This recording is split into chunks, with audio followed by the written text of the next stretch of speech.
दोस्तों, जब भी मोदी किसी विदेश दौरे में जाते तो आपने देखा होगा उनके स्वागत में एयरपोर्ट के पास एक मजमा लगाया जाता था जिसमें एनआरआईज होते थे, जिनके एक पीढ़ी या दो पीढ़ी उसी देश में बस गई थी और अब उनके बच्चे वहाँ पैदा हुए हैं, या फिर बहुत से ऐसे लोग हैं जो H1B वीज़ा के ज़रिए तब अपने बच्चों को लेकर यूएस गए जब बच्चे 4 साल के थे, 6 साल के थे, मतलब पैदा वो इंडिया में हुए, लेकिन जब से उन्होंने होश संभाला, जब से बच्चे समझदार हुए, तब से वो अमेरिका में ही रहे, अमेरिका में ही पले, अमेरिका में ही बड़े, वहीं का कल्चर उनको मिला।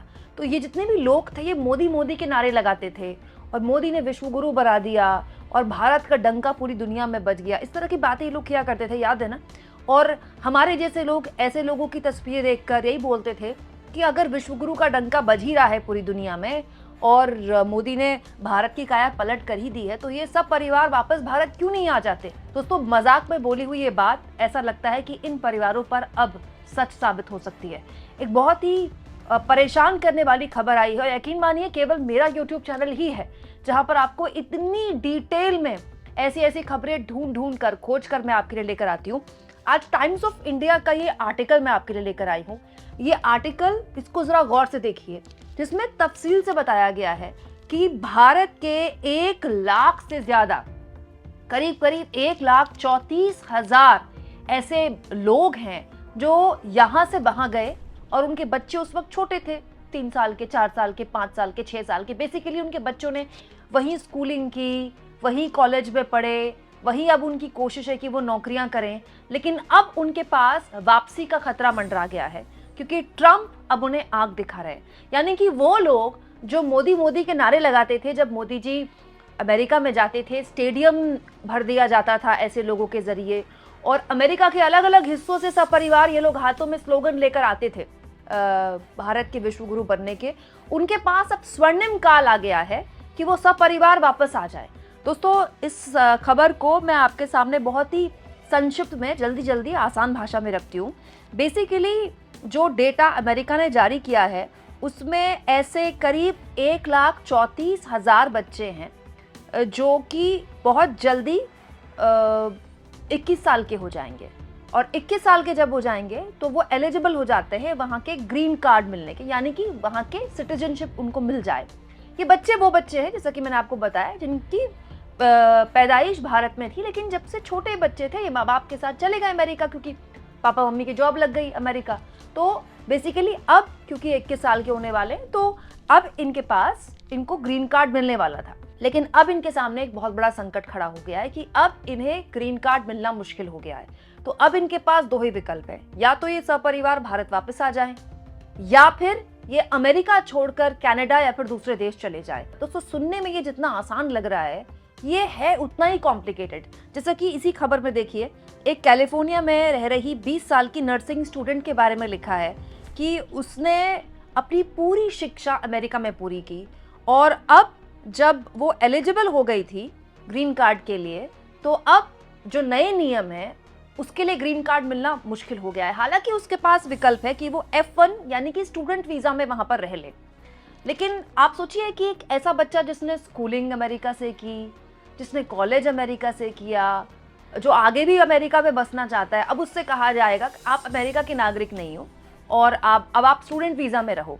दूसरा दिक्कत दोस्तों ये भी है कि स्टूडेंट वीज़ा के अपने अलग चैलेंजेस हैं। चैलेंजेस क्या हैं कि जब आप वहीं के नागरिक हो जाते हो, अमेरिका के नागरिक हो जाते हो, आप ग्रीन कार्ड होल्डर हो जाते हो, तो आपको बहुत सी सुविधाएं मिलती हैं, जैसे कि ट्यूशन की फीस सरकार आपकी भर देती है। और क्योंकि हमारे जो भारतीय मूल के बच्चे हैं वो पढ़ाई लिखाई में बहुत होशियार होते हैं, बाय डिफ़ॉल्ट हमारे परिवारों में पढ़ाई लिखाई को लेकर बहुत जोर दिया जाता है और परिवार वाले भी सपोर्ट करते हैं बच्चों को पढ़ाने के लिए, तो स्कॉलरशिप भी मिल जाती है ऐसे बच्चों को। लेकिन अब क्योंकि आप ग्रीन कार्ड होल्डर नहीं है और ग्रीन कार्ड के लिए एलिजिबल भी नहीं है और अब स्टूडेंट वीज़ा में है वहाँ पर, तो आपको ये सुविधाएं भी नहीं मिलेंगी।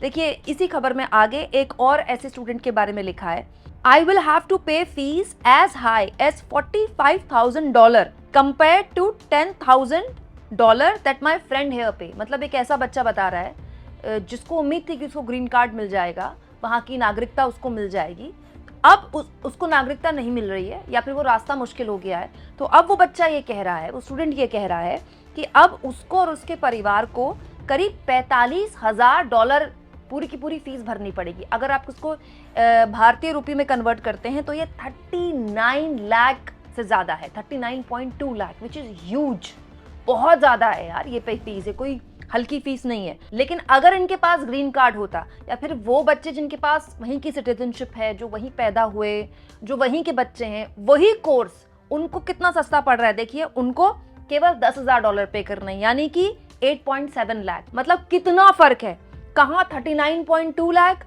कहाँ 8.7 लाख, मतलब बहुत ही ज्यादा फर्क है। लेकिन अब परिवारों के पास इसके अलावा कोई विकल्प नहीं है। और ये मैं आपको बता दूं, अमेरिका में $45,000 बहुत ज्यादा है, वहां बहुत ज्यादा महंगाई है। अब दिक्कत ये है दोस्तों कि इसी खबर ये भी लिखा है कि बहुत से ऐसे लोग शिकायत कर रहे हैं कि उनका जो वेटिंग पीरियड है वो 23 साल का है। अब 23 साल उनसे कहा जा रहा है कि 23 साल तक आपका वेटिंग पीरियड है, मतलब 23 साल में कभी भी आपको ग्रीन कार्ड मिल सकता है।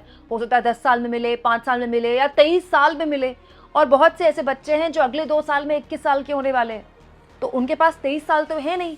तो अब उनके पास क्या स्थिति है? बहुत से ऐसे लोग कहते हैं कि कनाडा एक ऑप्शन है, उनको कनाडा मूव करना पड़ सकता है। कनाडा में थोड़ी रियायत है ऐसे लोगों के लिए, और कनाडा और अमेरिका के कल्चर में बहुत फर्क भी नहीं है। यूके एक ऑप्शन है, यूनाइटेड किंगडम। लेकिन जैसा कि मैंने आपसे कहा दोस्तों, इट्स नॉट दैट ईजी। अब आप सोचिए कोई अबोध बालक है, 5-6 साल का बच्चा तो बहुत छोटा बच्चा होता है। 5-6 साल का बच्चा तो मम्मी पापा को ही समझता है, तो परिवार के 6-7 लोगों को समझता है। वो अबोध बालक अपने परिवार के साथ अमेरिका चला गया, फिर वहीं के स्कूल में रहा, वहीं उसने दोस्त बनाए, वहीं के कल्चर के हिसाब से उसने अपना फ्यूचर सोचा, फिर वो फ्यूचर की तरफ आगे बढ़ा, वहीं उसने स्कूलिंग ख़त्म की, फिर उसने डिसाइड किया कि उसको अपने करियर में आगे कैसे बढ़ना है। फिर अचानक उससे कहा जा रहा है कि आप यहाँ के नागरिक नहीं बन सकते। तो ये दिक्कत पैदा हो गई है वहाँ के लोगों के आगे, क्योंकि देखिए यहाँ पर लिखा भी है, earlier people would get 2 years of extension under DSCA। बहुत से ऐसे लोग थे जिनको 23 साल की वेटिंग लिस्ट मिलती थी ग्रीन कार्ड में, लेकिन उनको DSCA के इसी नियम के आधार में 2 साल का एक्सटेंशन भी मिल जाता, जिससे होता क्या था कि वो अपना कम से कम कोर्स पूरा कर लेते थे कम खर्चे में। लेकिन यहाँ इस खबर में लिखा है कि अब ये मुश्किल हो गया है। तो अब वहाँ वो परिवार जो H1B वीज़ा के जरिए गए, अपने बच्चों को वहीं पाला, अपने बच्चों के अच्छे भविष्य के लिए गए, अब उन बच्चों के सामने उसी भविष्य का खतरा बन रहा है। वो अमेरिका में पढ़ पाएंगे, नहीं पढ़ पाएंगे, करियर बना पाएंगे, नहीं बना पाएंगे तो क्या उनका परिवार इतना बोझ उठा पाएगा? मतलब देखिए, अगर किसी कपल ने अमेरिका में 25-30 साल बिता लिए हैं और 15-20 साल बिता लिए हैं और उनकी पैदाइश और परवरिश इंडिया में हुई है, तो हो सकता है कि उनके बैक ऑफ द माइंड में हो कि चलो ये इंडिया चलते हैं वापस, क्योंकि आप इतना पैसा कमा चुके होते हैं कि आप इंडिया में एक सम्मानजनक जॉब अगर आपको ना भी मिले तो आप कुछ ना कुछ, सबका अपना घर तो होता ही है। ऐसा तो है नहीं कि यहाँ पर घर परिवार नहीं है, वो तो यहाँ सेटल हो सकते हैं माँ बाप अपने रिटायरमेंट प्लान के तहत।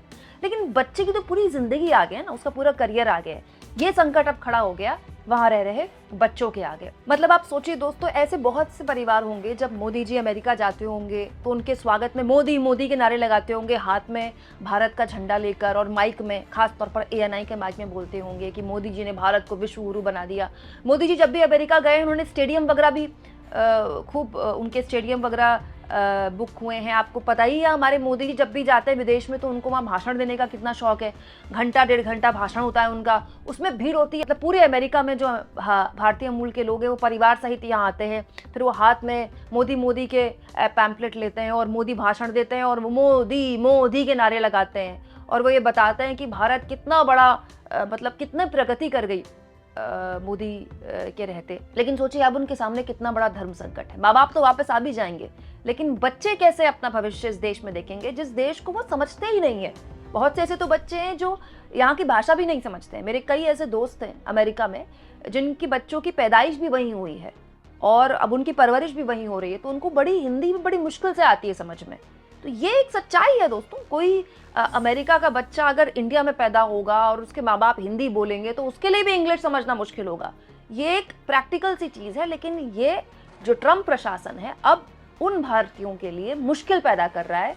या तो अमेरिका में आप रहिए, नए नियमों के साथ रहिए, या फिर आप अपना बोरिया बिस्तरा बांध लीजिए। आपको क्या लगता है दोस्तों, ऐसे NRI जिन्होंने मोदी मोदी के नारे लगाए, ऐसे NRI जिन्होंने मोदी के स्वागत में पलकें बिछाई, आज कैसा फील कर रहे होंगे? कमेंट बॉक्स में ज़रूर लिखें। और जितना हो सके दोस्तों चैनल को शेयर करें, सब्सक्राइब करें, और थैंक्स और ज्वाइन के ऑप्शन से अगर आप चाहें तो कुछ आर्थिक मदद भी चैनल की ज़रूर करें।